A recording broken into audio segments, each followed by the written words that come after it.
आताचे आमचे आमदार साहेब आहेत जे शंकर मंडेकर, ते एका वर्षात 2200 कोटीची कामं मॅडम त्यांनी केली.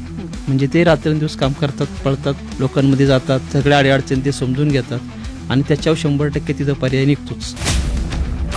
आता तशी मुळशी पॅटर्न वगैरे अशी काही ओळख राहिलेली नाही आहे. आता सगळा आमचा तालुका सुधारला आहे. गुन्हेगारी वगैरे आता मी गुन्हेगार जे होते ते सुद्धा बऱ्यापैकी त्याच्यातून बऱ्यापैकी बाहेर पडलेले आहेत. बुक्कुम गावामध्ये आणि वाडे वस्त्यावरती अशा 3 टाक्या पाण्याच्या पहिल्याच वर्षात मी बांधून घेतले होते. त्याच्यानंतर स्मशानभूमीचे प्रश्न अगदी 30-30 वर्षे 40-40 वर्षे रखडले होते. रस्त्याचे प्रश्न 20-20 वर्षे रखडले होते. ते रस्त्याचे प्रश्न सोडवले होते.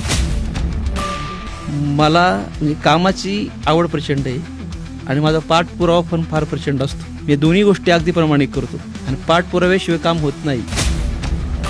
आमच्या भागाला जवळजवळ 5 ते 6 धरणं आहेत.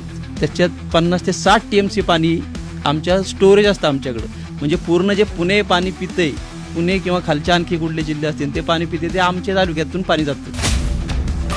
माझ्या गावातच जर शाळेला मुलगा टाकू शकत नाही मी, तर पुण्यात टाकायला लागतं, तर मुलं राहणार कशी काय?